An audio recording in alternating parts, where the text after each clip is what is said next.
Bom, pessoal, bom dia. É um prazer para mim estar aqui falando sobre empresas estatais. Eu comecei a dar aula na Unibrasil, junto com a professora Adriana, professor João Irineu. Minha primeira palestra foi na Unibrasil, junto com o Clemerson e com o Gustavo Bengebon, acho, começo da carreira dele. Então, eu espero ter melhorado bastante daquela época para cá, né? Mas agradeço o convite do Bruno para participar do evento, né? Um evento bem importante. Agradeço a presença do professor João Irineu e dos demais membros do Centro Acadêmico. A ideia aqui na minha palestra é trabalhar um pouco com as empresas estatais e discutir com vocês alguns ganhos que eu posso ter, algumas vantagens de entendimento que eu possa ter a partir de lógicas econômicas, de conceitos econômicos. Tá? A lei das estatais, a professora Adriana colocou muito bem, aliás, ela pode fazer as brincadeiras que ela quiser, porque ela ganha sempre as ações, né, de medicamentos contra o Estado e tal. Então, não há nenhuma dúvida disso. A lei das estatais, ela promove um processo que eu posso chamar na literatura de corporatização. A ideia um pouco da palestra é entender o que eu quero dizer com isso e quais são as consequências desse processo. A ideia de corporatização é transformar a empresa estatal numa corporação. Em qual sentido a expressão corporação? Tá? A gente poderia voltar aqui aos primórdios do direito comercial, discutir quem surgiu primeiro, a expressão companhia, a expressão corporação, por exemplo. Mas a ideia de corporação ficou muito fortemente ligada ao contexto das corporações nos Estados Unidos, surgimento do Big Business, do Standard Oil, Rockefeller, Vanderbilt, Union Pacific e outras grandes companhias que começaram essa ideia de uma empresa muito grande, com diversos acionistas. A ideia da corporação, nesse sentido, é um pouco essa. É trabalhar com a ideia da empresa estatal a partir da lógica da governança corporativa. Que nada mais é do que pensar em processo de gestão e tomada de decisão de funcionamento da empresa estatal similares aos da empresa privada. E aí tratar a empresa estatal, que é uma questão que a gente vai voltar ao fim da palestra, se as empresas estatais podem, ou se seria bom que elas se comportassem exatamente como empresas privadas. Que a ideia de eu ter um critério de gestão, de tomar decisão, de procedimento numa empresa estatal similar ou igual a uma empresa privada, é assumir a ideia de que eu vou ter um resultado de eficiência ou qualquer outra coisa que eu meça, similar ou igual ao da empresa privada. Vamos ver se isso faz sentido. Se a gente pensar nos 30 anos de vigência da ordem econômica, rapidamente, um pequeno desvio no tema, que eu acho que em termos de prazo, quando eu ver que não tem mais ninguém, só o motorista ali, o pessoal da mesa, quer dizer que eu passei bastante do tempo. Então, mas a ideia é de que 30 anos de vigência da Constituição, a gente teve quais mudanças significativas na ordem econômica. Como bem colocou a professora Adriana, a Constituição manteve sua estrutura normativa. A gente continua adotando o sistema capitalista. A gente continua adotando a ideia de que o sistema capitalista ele tem que ser coordenado, gerenciado ou incentivado pelo Estado de forma a atingir objetivos sociais. Mas a ideia de concorrência, livre iniciativa, não pode ser substituída nem retirada da nossa Constituição. Então, mudanças que a gente teve pontuais tem a ver com empresas estatais, de certa forma, Por exemplo, teve mudanças com relação a monopólios estatais, telecomunicações, tivemos mudanças com relação a petróleo e gás, São mudanças que podem passar a ideia, talvez uma leitura mais apressada, de que a Constituição abriu mão de alguns objetivos sociais. Não me parece. Ela optou por outras ferramentas para atingir os mesmos objetivos sociais. Afinal, os objetivos sociais dos princípios da ordem econômica do artigo 170 continuam os mesmos. A gente optou, por exemplo, por continuar trabalhando com a ideia de trazer a universalização do serviço de telecomunicações, mas através de empresas privadas, agências reguladoras. Então, não me parece que a Constituição, nesses 30 anos, a parte da ordem econômica, ela tenha tido alterações estruturais. Pontuais tivemos várias. E essas alterações, elas podem ser vistas, a meu ver, a partir de uma lógica própria transformação, da ideia de regulação e da ideia de do direito da regulação. A gente trabalha cada vez mais hoje em dia com regulações baseadas em fomento, em incentivos e menos em regulações que a gente costuma chamar de comando e controle. Então, a gente tem cada vez menos regulações nos quais o Estado ele impõe objetivos sob pena de sanções. Cada vez mais ele fomenta atividades que ele julga interessantes, cada vez mais ele incentiva, por exemplo, incentivos fiscais, atividades que ele julga interessantes. Cada vez mais a regulação é consensual, contratual, né? Como a gente estava conversando com a professora Adriana, cada vez mais a gente se vê no Estado em condições de negociar, né? Uma posição de negociar com o agente privado regulado, né? Isso tudo tem a ver com uma interpretação que foi feita da Constituição, né? E como a ordem econômica avançou nesses 30 anos. Né? E para entender esse cenário, menos de imposição estatal e mais de consenso, regulação reflexiva, consensual, né? Eu acho que a gente pode se aproveitar de alguns conceitos de economia. Né? Eu tenho sempre, quando eu dou palestra sobre análise econômica, eu passo uma parte da palestra discutindo conceitos e terminologias. Eu vou pular essa discussão aqui, né? Mas a ideia aqui do direito econômico, do direito de economia aqui, é a ideia de incorporar no raciocínio jurídico argumentos econômicos. Né? Os argumentos econômicos são essenciais para decidirem algumas questões. Né? Por exemplo, disputas que a gente tem lá com o escritório da professora Adriana sobre equilíbrio econômico financeiro, elas resolvem muito por argumentos econômicos. Né? Disputas que eu tenha com relação a várias atuações regulatórias do Estado se resolvem com argumentos econômicos. Né? A questão é como um papel relevante quem estuda direito e economia, ou análise do direito, a meu ver, não é substituir conceitos jurídicos pelos econômicos, mas sim trazer os conceitos econômicos numa linguagem acessível ao judiciário, ou capaz de trabalhar na decisão judicial, né? E utilizar esses conceitos para entender melhor os institutos jurídicos e compreender melhor as implicações e a construção dos estudos jurídicos. E é isso que eu pretendo fazer com a ideia das leis estatais, né? A partir de alguns estudos, alguns dados econômicos. Né?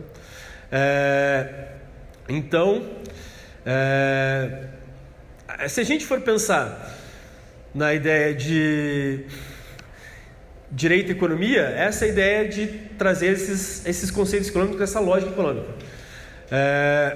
As estatais brasileiras são muito importantes na nossa atividade econômica. Né? Elas têm uma parcela muito significativa, né? E a gente tem uma ideia que eu vou trabalhar nela aqui, que é o seguinte: o direito econômico insiste, a meu ver aqui uma certa falha, né? Em não dar uma grande relevância para as empresas estatais, ou a gente chamando na terminologia mais internacional aí de state-owned enterprises, né? Então essas empresas, elas são trabalhadas quase como uma patologia, quase como uma exceção. A questão é que, queira ter econômico ou não, elas existem e, a meu ver, continuarão existindo por um bom tempo. Né? A gente já teve pelo menos duas grandes ondas de privatização nos últimos tempos, né? Década de 80, começo dos anos 2000 também, e as empresas estatais continuam existindo. Tá? Elas continuam trabalhando, continuam sendo uma realidade persistente. Né? E aqui a gente tem que tomar um cuidado quando faz análises comparativas, no seguinte sentido: as empresas estatais, em termos mundiais, elas são relevantes.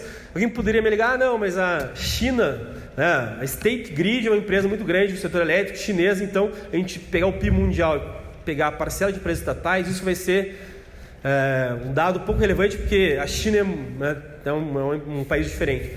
Não necessariamente, os países europeus quase todos têm uma tradição longa de empresas estatais. Tá?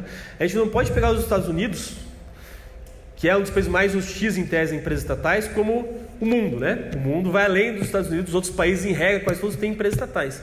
E os Estados Unidos é uma exceção e não uma regra em termos mundiais, tá? Com relação a empresas estatais. Tá? Então isso daí a gente tem que levar em conta. Pode passar. Então assim, tem uns dados que eu trouxe ali só para vocês saberem. A Secretaria de Empresas Estatais do Ministério do Planejamento, ele tem dados a respeito de quantas empresas estatais eu tenho, né? Número de empregados e lucro líquido. Por exemplo, a gente tem 524 bilhões de reais para empresas estatais, a gente tem 47 empresas estatais de controle direto do Estado, né? A gente tem 500 mil pessoas empregadas em empresas estatais. Então é um setor significativo da atividade econômica, né? A gente tem que entender a lógica desse setor e como ele funciona, né? Não partir da premissa de que esse setor é um setor patológico na nossa economia. Não me parece que essa seja a perspectiva adequada. Pode passar. Pode passar. Mas mesmo assim eu gostaria de trazer um exemplo, tá? Se a gente for pensar assim, existem modelos teóricos, existem discussões de teoria econômica sobre empresas estatais, bem críticos. Tá? Algumas pessoas diriam, empresas estatais é funcionar onde existem falhas de mercado. Tá? Uma ideia que não é nem trabalhar tanto com os conceitos mais de teoria econômica, mas para mim, né, um pequeno desvio aqui, falha de mercado é um conceito horrível. O conceito correto seria limitações do mercado. Né? Situações de falha de mercado não são situações nas quais o mercado não funciona porque alguém impediu, é situações nas quais o mercado não consegue resolver os problemas, e aí a coordenação e a atuação estatal se faz necessária. Tá? Mas, mesmo se eu pensasse em situações de limitações que o mercado tem, né, para atingir os objetivos condicionais, eu tenho aqui um espaço significativo em empresas estatais e não abarcaria todas as empresas existentes no Brasil. A gente tem empresas estatais em setores que não há por que falar em limitação ou falha de mercado. Tá? Então a gente tem realmente uma participação, isso é histórico, a professora Adriana Chiri colocou muito bem. Né? Nossa industrialização se deu com base num tripé, né?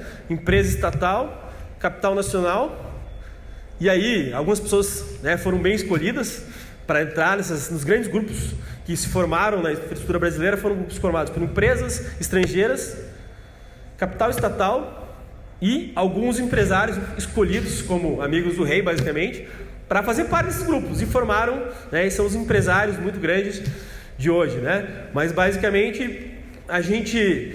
E aí o mais engraçado dessa crítica, né, nesse ponto aqui, é como é paradoxal a crítica, né, nesse ponto, porque basicamente o que o Estado fez ao criar a empresa estatal, nesse momento de industrialização, foi proteger o capital nacional de um avanço e uma dominação do capital estrangeiro. Né? Porque a gente pensar na década de 40, 50, o Brasil não tinha condições, as empresas nacionais não tinham condições de competir com as empresas estrangeiras. Né? E aí depois você cria empresa estatal para evitar que o mercado seja dominado por empresas estrangeiras e convida alguns empresários aí que está, talvez, o maior questionamento, a participar desse contexto. Você é criticado por ter uma participação muito grande da economia. Né? Mas na verdade o que você fez foi... Né, o empresário nacional foi o mais beneficiado dessa participação. Talvez eu possa criticar como usuário, até como pagador de impostos, outra perspectiva, mas o empresário nacional não tem muito o que reclamar nesse ponto, a meu ver. Né? Eu trouxe aqui para vocês verem, também vai ter o livro, né? Eu vou trazer isso daí, só um artigo mais recente. Dois autores aqui que são muito importantes, uma leitura que a gente chama de Law and Finance, Direito e Finanças, né? Leitura bem interessante para quem trabalha com Direito, Economia e Desenvolvimento. Né? Dois autores que trabalham com modelos que mostram a ineficiência das empresas estatais. Tá? Esse é um exemplo, eu posso pegar modelos mais clássicos, modelos do Stigler da década de 60, modelos da década de 80, tá? Mas basicamente nesses modelos, que partem da premissa de que a empresa visa maximizar o lucro, e que a empresa estatal tem uma ingerência política como premissa desse modelo, é lógico que esse modelo vai dar uma conclusão de que a empresa estatal não deveria existir. Tá?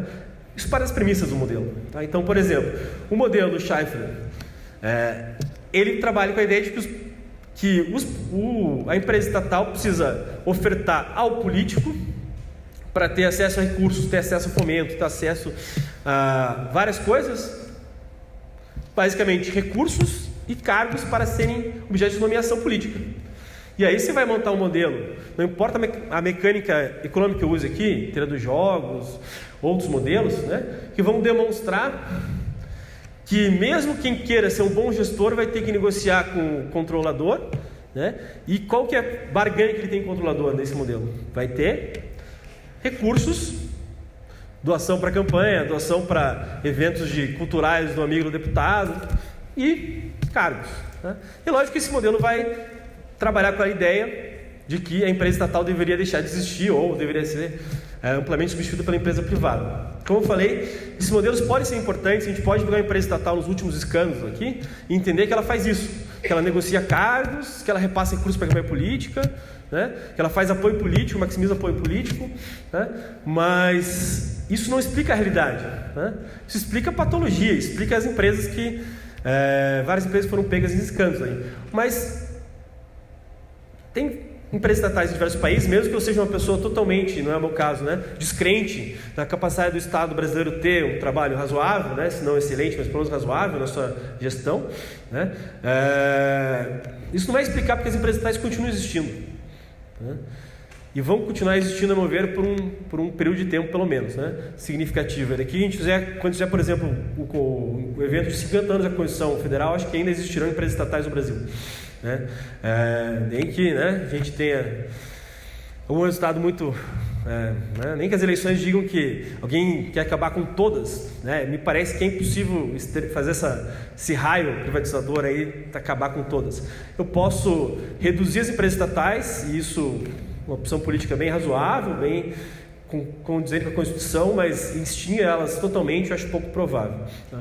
Pode passar. Então, assim, as conclusões do Schleifer, lá, para quem for ver o artigo, são de empresas estatais lucrativas.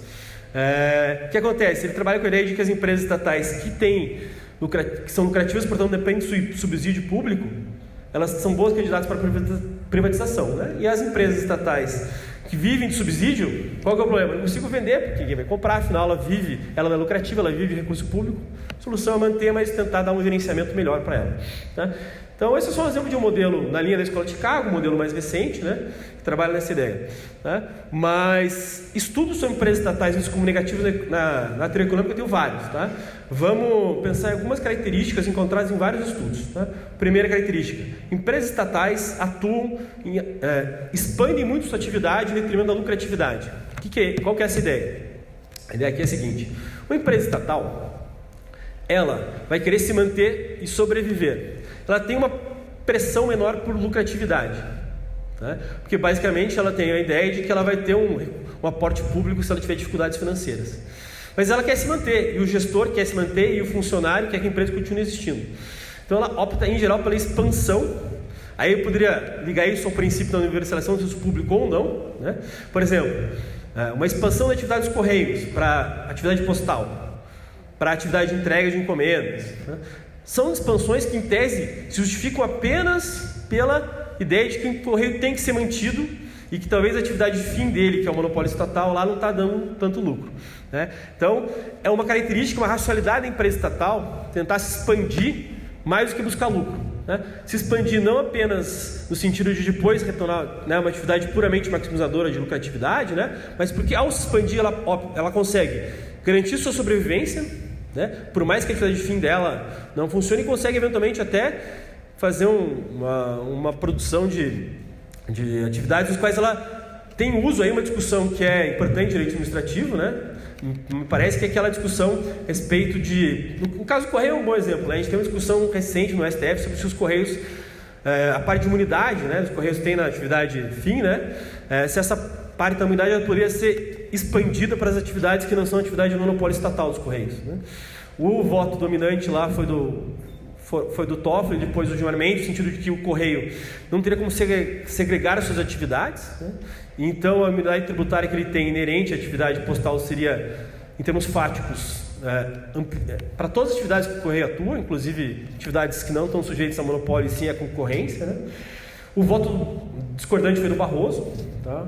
Me parece acho que o voto do Barroso estaria mais correto nesse sentido, tá? Porque se trabalhar com a ideia que tem um subsídio cruzado, né, que foi um dos argumentos, não, que se eu acabar com os Correios na atividade lucrativa ou fizer ele pagar impostos só nas atividades que não são monopólio, eu não consigo manter a atividade postal.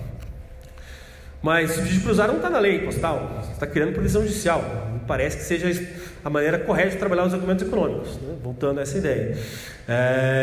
De certa forma, eu estou desprestigiando o princípio da livre iniciativa, na medida em que as empresas que atuam em atividades que não são monopólio do Correio estão em desvantagem competitiva com o Correio porque não têm acesso a essa imunidade tributária. Sem contar que, né, você ter uma van que leva todas as encomendas e cartas e o mesmo prédio tem as atividades, não impede que você possa segregar em termos contábeis e para fins tributários as atividades ao uma vez.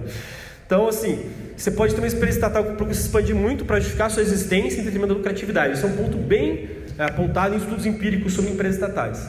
Outro ponto: política de preço desvinculada da maximização do lucro. Aqui a gente vai entrar na discussão, se isso é inerente à empresa estatal ou se isso é negativo, né? A teoria econômica em geral aponta isso como um desvio da empresa estatal. A empresa estatal ter preço baixo. É ruim a empresa estatal ter preço baixo? Essa é uma pergunta. Eu poderia dizer, depende, né? A empresa estatal ter preço baixo é bom para o usuário? Agora, por outro lado, pode significar um futuro subsídio público para a empresa se manter se isso não tiver sustentabilidade, né? Então, agora, política de preço baixo, empresa estatal que está em atividade econômica, né, concorrendo com empresas privadas, não em serviço público, pode ser entendido como uma ideia de ter empresa estatal para baixar preços, né? A ideia é muito comum em banco público. Então, eu quero ter um banco público que tem um juro mais baixo e isso vai levar os juros do mercado juntos, né? Se esse é o interesse coletivo da empresa estatal, eu acho questionável, né? Não sei se o Banco do Brasil serve para, tem como função baixar os juros, como ter um padrão de mercado abaixo do padrão dos outros bancos. Mas pode ter situações nas quais a empresa estatal tem um político de preço baixo e justifica, não vejo problema. Vamos dar outro exemplo. A empresa estatal tem um preço baixo no setor de infraestrutura, num setor de atividade que depois vai gerar no início da cadeia produtiva. Isso pode significar um ganho de competitividade do Brasil. Pode ser que eu entenda como uma política de fomento, de certa forma, uma política consciente do Estado. A questão é que essa política tem que ser consciente do Estado, né? A crítica aí, a gente pode voltar no exemplo tradicional da Petrobras, que a política de preço ali, em tese, ela não tinha o objetivo de baixar o preço do petróleo, né? Tinha um preço de controlar a inflação, e isso não seria um instrumento adequado e tal. Então, mas é uma discussão. Qual que é o problema disso em termos teóricos? Que aí eu digo que é muito mais uma limitação teoria econômica, talvez, do que uma patologia, né? Os modelos de teoria econômica, tanto os de regulação quanto os de micro, eles vão trabalhar com as empresas todas com a mesma racionalidade, maximizador de lucros. Quando vê alguém diferente, os caras acham essa pessoa estranha, né? Mas talvez eu tenha que criar um novo modelo, tenho que alterar a minha teoria, né? Talvez seja esse o problema. Excesso de investimentos, né? Então, qual que é a lógica aqui? Eu tenho empresa estatal, está sujeita indiretamente, pelo menos ao ciclo político, né? Aos 4 anos. Então, o cara entrou, né? O presidente, o governador, o prefeito, entrou, colocou a empresa estatal para investir, alavancou a empresa, né? Jogou a dívida da empresa lá em cima. Ele vai ter os méritos, ele vai ter os créditos políticos, né? Daquele investimento a mais que gerou eventualmente a contratação de pessoas ou construção de obras, mas em termos de perfil financeiro da empresa, ela vai pagar juros mais caros, porque o risco de não pagar aumentou. Ela vai ter uma série de custos financeiros que talvez não apareçam, né? E se percam nessa ideia de eu ter uma necessidade de investimento muito alta, na medida em que depois o Estado que mandou eu construir aquilo lá, então o Estado que paga se, né, minha atividade lucrativa não cobrir, tá? E aí a questão lógica da influência política em geral, né? Tem vários estudos sobre, por exemplo, firmas politicamente conectadas, né? Como elas têm ganhos em termos de regulação, de normas favoráveis, tá? E assim por diante. Então esse é um pequeno relato, né? De coisas que a gente tem. Só que a empresa estatal tem um segundo ponto, e é um ponto que tem muito a ver com a literatura de direito e finanças, né? Que é a ideia de que o controle majoritário, ou seja, um acionista controlador tem um percentual muito grande das ações, também pode ser negativo, né? E assim, aqui só um parênteses para explicar um pouco essa ideia de direito e finanças, né? Tem um artigo antigo, Laporta, daí também tem o Schleifer e outros, né? Trabalhando com a seguinte ideia: foi feito um estudo, uma regressão, né, com dados, sobre países de common law e civil law, países, né, com alguns, eles se põem 4, na verdade, de regimes legais, né? Os países nórdicos, alguns países de common law, civil law, e ele separa alguns países de civil law em 2 grupos. E aí ele trabalha com a ideia de em quais países eu tenho mais dispersão acionária, ou seja, eu tenho reais corporações nesse sentido, né, que eu tratei no começo. Encontrou que os países de common law a dispersão acionária é mais comum. E a explicação que ele desenvolveu, que gerou uma literatura que está, o artigo dele deve ter uns 20 e poucos anos, né? Gerou uma literatura muito grande, expressiva, debatendo e criticando e depois, né, apontando pontos, né, desse artigo. Trabalha com a ideia de que esses países que têm maior dispersão acionária ou tem porque tem uma legislação que dá mais direito aos minoritários, tá? E portanto esses países têm um custo de financiamento menor, e portanto esses países se desenvolvem mais, e portanto eu deveria ter mais pessoas minoritários e mais expressão acionária se eu quisesse me desenvolver. Muito determinístico esse espaço, mas a ideia geral do artigo é essa, né? Dentre as críticas eu posso destacar um livro aí, o Law and Capitalism da Catherine Pistor, que é uma professora lá de Colômbia, lá, direito. Ela explica o seguinte, ela trabalha o contrário, né? Que acho que até uma explicação melhor. Os países têm dispersão acionária por termos culturais, têm uma demanda maior por proteção aos acionistas minoritários, e portanto, tendo essa demanda, né, as leis são feitas dessa forma. Os países que têm culturalmente controle acionário totalitário, né, Não tem demanda por muita produção minoritária porque tem poucos minoritários, então não faz sentido o Congresso se preocupar em fazer leis protegendo eles, né? Então seria a causalidade aqui seria inversa, né? A leitura inicial de direito de finanças trabalharia com a causalidade contrária, tá? Eu acho uma discussão bem interessante a gente pensar aqui que vem primeiro, né? Se a produção minoritária ou a dispersão acionária. Me parece que a cultura, um exemplo bem comum é a Noruega, né? Um país que tem alta governança corporativa, que atende todos os índices de eficiência, de governança e super concentração acionária. E a legislação é bastante protetiva dos minoritários, só não é utilizada, porque culturalmente é um país que tem empresas com controle totalitário. Mas a leitura de direito de finanças, ela trabalha com alguns problemas das empresas com um controle muito grande, com acionista controlador muito forte, né? Quais são esses problemas? A gestão se entrincheira. O que quer dizer isso? Desculpa. A gestão passa a entender que a empresa é dela, né? Voltando à discussão tradicional da corporação, que é separação de propriedade e controle, né? A gestão acha que a empresa é dela e passa a gerir pensando nela, e não no proprietário, né? Então ela passa a ter vantagens, ela passa a se preocupar menos em investimentos. Por exemplo, mudança tecnológica. Os gestores passam a pensar assim, veja, se eu fizer uma mudança tecnológica que vai diminuir o número de diretorias, não vou fazer porque é ruim para mim. Se eu fizer uma mudança tecnológica que vai dificultar a manutenção de uma vantagem que eu tenho, eu não faço. Vou pegar um exemplo que pode ser bobo aí. O cara mora do lado da sede da companhia. Digamos que eu, né? Eu moro do lado, digamos que eu, né? Vamos pensar, o professor Ineu vai virar presidente da Copel ali, né? Apesar de ser uma pessoa séria, só por exemplo, ele mora do lado ali, ele vai ter uma proposta de venda do prédio da Copel ali no Batel, que deve valer bastante, né? E ele não vai vender porque senão vai ter que viajar em outro lugar para trabalhar. Então essa é a ideia de preenchimento da gestão, ela pensar muito nela, né? Isso acontece com um acionista controlador majoritário. Projetos que a gente chama de pet projects, que é decisões da gestão que se pensam muito mais no que é bom para elas e menos para o proprietário. Então, por exemplo, quero lançar uma linha de camisas. Por quê? Porque se eu querer comprar camisas, tem pouca camisa do jeito que eu gosto no mercado. Então, vou fazer minha empresa aqui de tecidos, que em tese estaria produzindo outras coisas, produzir camisas. Isso acontece na prática, né? As vantagens exacerbadas, né? Então, por exemplo, aí já estou pensando aqui daí em coisas como, né, helicóptero, avião para o gestor, né? Essas vantagens do cargo de gestão, né? Porque quem está pagando isso é o controlador. E o controlador, numa empresa estatal totalitária, né, às vezes quem está no diretor é alguém indicado pelo controlador, que tem muita identidade, né, com ele. Espero que não identidade patrimonial, mas, né, pode ser que tenha um dia. Qual outra forma de ganho privado, né, que o acionista majoritário tente extrair dos minoritários. Então, se eu pensar na teoria econômica, retrato da empresa estatal é ruim mesmo, digamos assim, né? Não é um retrato muito favorável, tá? Mas, novamente, eu vou voltar a essa minha premissa, né? A discussão da empresa estatal pode ser tida como algo que não pode ser tido como algo de combater uma patologia, tem que ser tido como algo de entender uma realidade, tá? Pode passar. E aí, quais situações eu tenho para lidar, partindo da premissa que a empresa estatal ela pode gerar problemas? A gente tem uma lógica aqui de que a solução da empresa estatal ruim é ser privatizada, tá?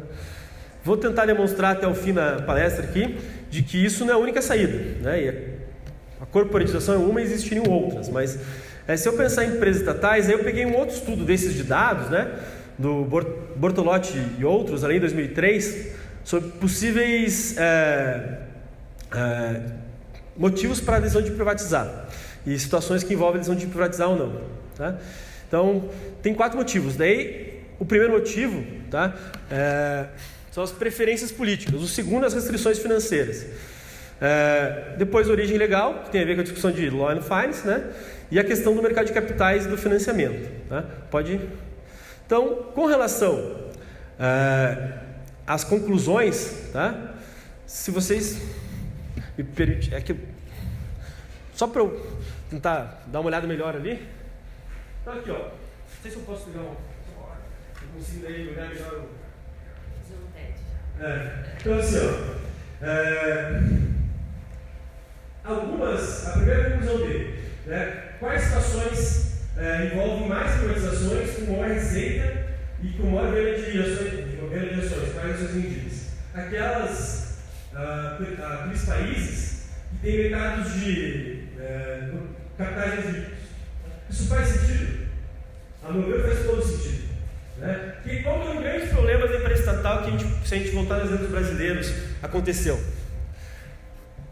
Dificuldade de financiamento. Né? A Eletrobras tinha que fazer muito investimento, né? Não tinha condições desse investimento. Para buscar no mercado, para buscar no Estado, tinha um custo financeiro para o tesouro muito alto, então eu busquei no mercado. Para buscar no mercado, eu tinha que mudar a minha estrutura, né, de empresa, tá? Ou buscar esse dinheiro no mercado. Então faz todo sentido em países que têm mercado de capitais menos desenvolvido. Qual é o problema? Eu privatizo, as receitas são melhores, porque tem menos investidores naquele país. Né?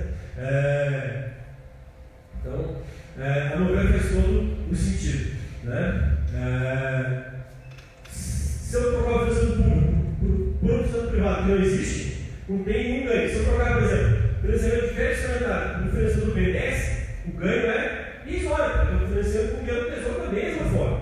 Né? Agora, se eu financiar com o investimento do mercado de capitais, aí eu tenho um ganho de custo menor de financiamento. Tá? É lógico que faz uma análise dessa, daí eu não concordo necessariamente tanto, mas o problema não é a conclusão de 5 que ele defende com países de direita e de esquerda, né? Mas ele fala que os direitos privatizam mais, basicamente estão mais preocupados com o equilíbrio das contas, então privatizam mais, e tem um maior percentual de vendas na medida em que eles são países mais abertos ao mercado. Depois tem a questão países lógicos com dificuldades financeiras tendem a privatizar, uma maneira óbvia de gerar recursos é privatizar. Né? Então, lógico, um contexto conjuntural de financeiro vai gerar mais privatização. E por último, a questão do direito de online finance, tá? Países de common law, eles são mais privatizam menos, né? E daí recebem menos recursos quando privatizam. Isso tem a ver com a ideia que esses países têm menos mercado de capital menos envolvido, porque tem menos produção de serviços prioritários e, portanto, são mais afetos ao financiamento via bancos de fomento, desenvolvimento, como o BNDES, no Brasil, né? E, portanto, quando vem menor para o mercado que pode estar vendendo, a gente está bem menor. Né? Então, assim, se eu tenho vários problemas em empresas estatais e, eu não sei se é o lado ruim, não estou ligando mais no lado bom, só para a gente pensar, como que eu posso trabalhar essa questão? Tá? Eu poderia fazer uma defesa do controle estatal, pura e simples, né? Em alguns setores estratégicos, e acho que em alguns setores essa defesa se sustenta, é suficiente, mas vamos pensar em outras situações intermediárias. Tá? Tem que ver privatização e controle estatal, a meu ver, como extremos de um contínuo de soluções intermediárias, né? E não como duas soluções anarquistas únicas. Né? Por que eu posso ter, por exemplo, a corporatização que é trazer normas de coletivas das empresas privadas para as empresas estatais, que eu posso ter participação prioritária do Estado na empresa estatal, eu posso ter o Estado não participar, mas ter uma ação com o Golden Share, eu posso ter a ideia do Estado interferir na gestão da empresa estatal por legisladora, e dessa forma, apesar de eu ter empresas privadas, eu tenho todas essas estruturas intermediárias entre o controle estatal puro e a privatização, a meu ver, podem ser comparadas, até na lógica dos benefícios. Né? Posso calcular o que eu ganho mais tendo uma Golden Share, tendo participação militar ou sendo controlador. Né? Esse cálculo é possível de ser feito. Né? E verificar o que tem mais externalidades da empresa, externalidades que geraram aquela intervenção estatal naquele setor específico. Né? Se a finalidade, por exemplo, universalização do serviço, eu posso pensar o que é melhor. Né? A universalização, se é melhor eu ter uma empresa estatal, se é melhor eu ter uma Golden Share para evitar que investimentos contrários não sejam feitos, se é melhor eu ter uma corporatização, porque eu vou ter mais acesso a financiamento e assim por diante. Né? Então, além das estatais, a meu ver, claramente optou pela corporatização, ela optou por trazer uma finança corporativa para a empresa estatal. E aqui a gente vai colocar essas normas no artigo 1º do 7 leis estatais. Né? Espero que tenha tempo, né? E os estudos de corporatização das leis estatais têm potencial, visam, né, podem reduzir ou mitigar alguns dos problemas que a teoria econômica aponta, né, para as empresas estatais. Então, vamos começar com alguns mecanismos. Então, primeiro, a ideia de que as empresas estatais são sujeitas a interesses políticos. Se vocês lembrarem dos slides anteriores, estava lá. Então, os problemas das empresas estatais, interesses políticos. Como que a lei de estatais procura evitar isso? Cria lá uma série de restrições e impedimentos para a nomeação de meios políticos, para os cargos, inclusive de administração da diretoria, e cria aquele comitê de elegibilidade. Aqui no Estado a gente chama de comitê de indicação e avaliação. São perguntas que vocês podem responder para mim na palestra, inclusive. Será que isso é suficiente para evitar esse político como mecanismo adequado para profissionalizar a gestão da empresa estatal? Aqui, para tirar a ideia de que se a empresa estatal buscou um mercado de capitais, o investidor vai esperar uma profissionalização no sentido de uma atuação da empresa estatal de forma a respeitar procedimentos, buscar uma série de ações visando a eficiência da sua gestão, e isso deveria ser feito por pessoas que têm capacitação para tanto. Com relação até ao que a professora como bem da norma de fomento, a carta de políticas públicas e de programas sociais é essencialmente importante até para o próprio investidor. Ela é importante para o controle estatal da empresa estatal, mas para o próprio investidor também é. Por quê? Porque quando eu vou investir numa ação da Copel, o que eu vou pensar? Copel faz parte do Fraterno, faz parte do Morar Bem, faz parte de uma série de programas estatais. O que eu preciso antes de investir é saber quais são esses programas e qual o custo desses programas para a empresa. Se eu optar por investir mesmo assim, esses programas não estão necessariamente sendo contrários ou ruins para a gestão da empresa, ou ruins para o mercado, ou para o investidor. O investidor fez o cálculo, mas para isso, a empresa no começo do ano colocou lá uma carta, dizendo assim, eu como empresa estatal, para ter minha função social, tenho aderência a X programas estatais, os quais eu não vou visar tanto lucro, mas vou atender, que são os programas de Morar Bem, Luz Fraterna e alguns outros programas de fomento à cultura, ou coisas assim. Então, a ideia aqui é deixar público, como a professora Helena falou, deixar transparente quais são os programas, quais situações a empresa estatal vai abrir mão da lucratividade naquele ponto específico para ter objetivos sociais. No resto, ela vai visar a lucratividade, essa é a premissa do setor avançado de economia mista. Agora, ela pode abrir mão em alguns pontos, desde que esse ponto seja de conhecimento do investidor, e para que isso não fique nebuloso, se criou uma carta que vai tornar isso claro para todo mundo. Então, se algum de vocês quiser investir na Sanepar, na Copel, sabe que o dividendo de vocês pode ser menor porque essas companhias colaboram com programas como Morar Bem, Luz Fraterna e outros programas sociais do Estado. Pode passar.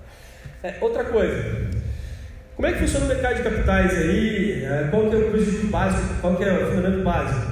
A ideia de ter informação suficiente, verdadeira, e tempestiva para todos os investidores. E para isso tem uma série de normas de auditoria e integridade.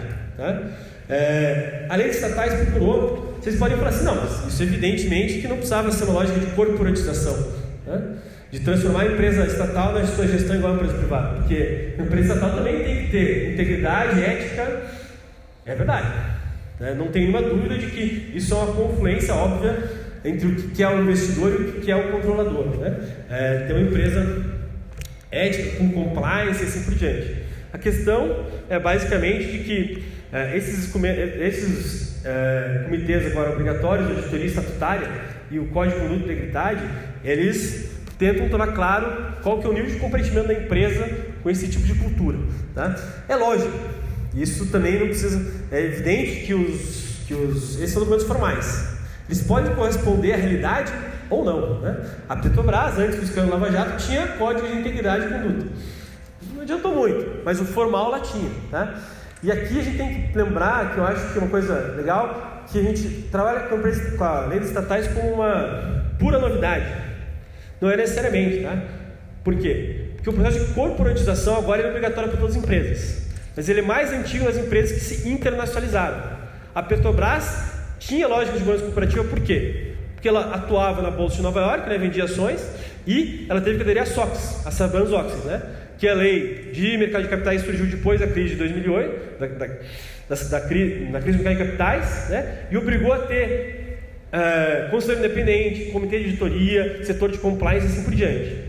Então, para algumas empresas, esse processo obrigatório de corporatização das leis estatais é o segundo processo, não é o primeiro.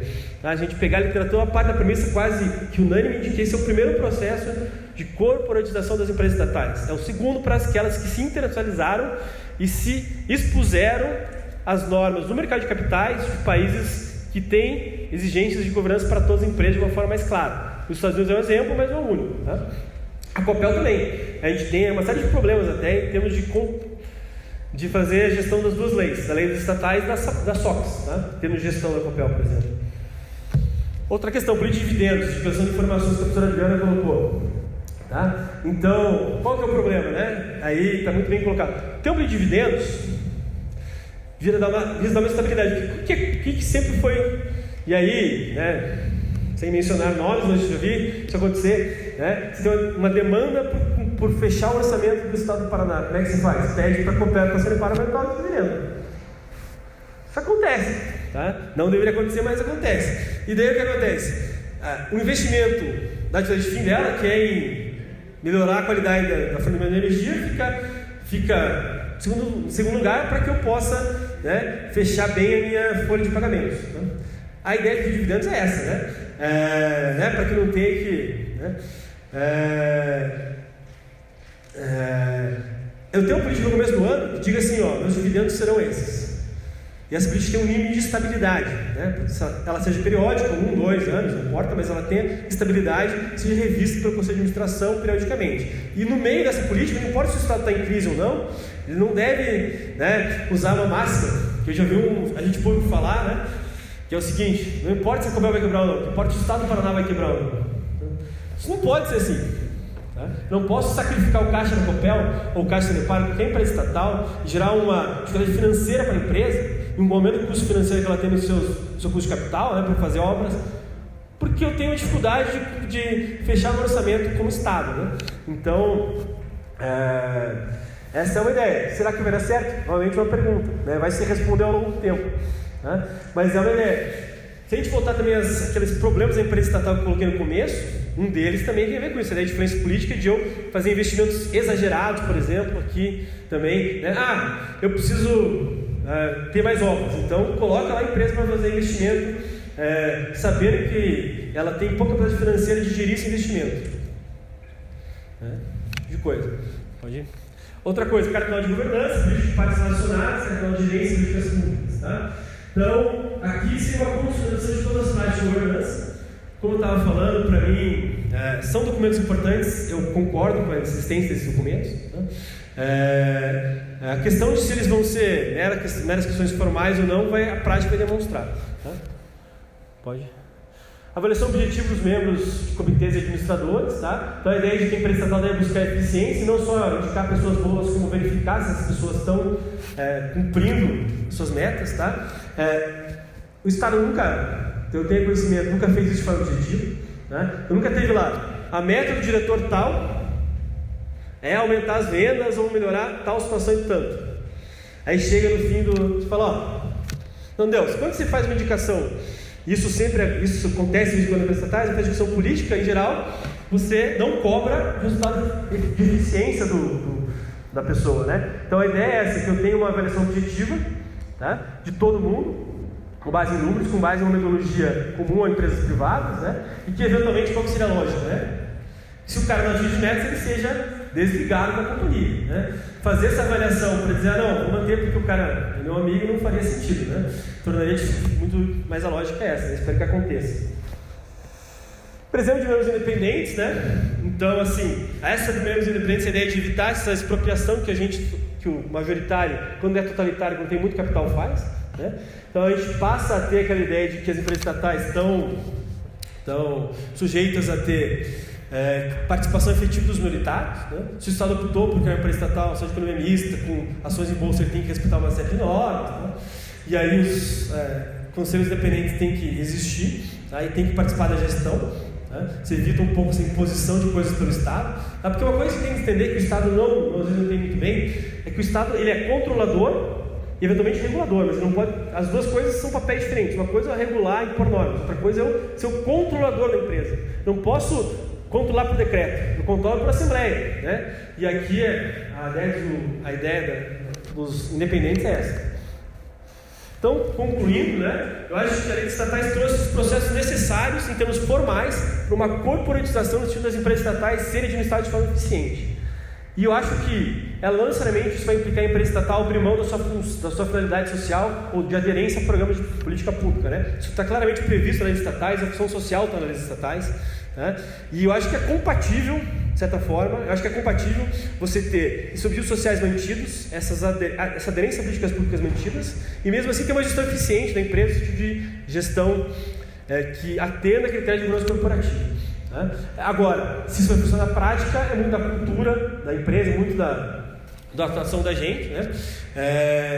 Mas a minha ideia aqui foi mostrar que a lei de estatais pode ser vista por algumas primos econômicos, né? Uns conselhos econômicos, alguma lógica econômica, que deixe claro um pouco a função de cada um dos instrumentos da lei de estatais na parte de governança. Tá?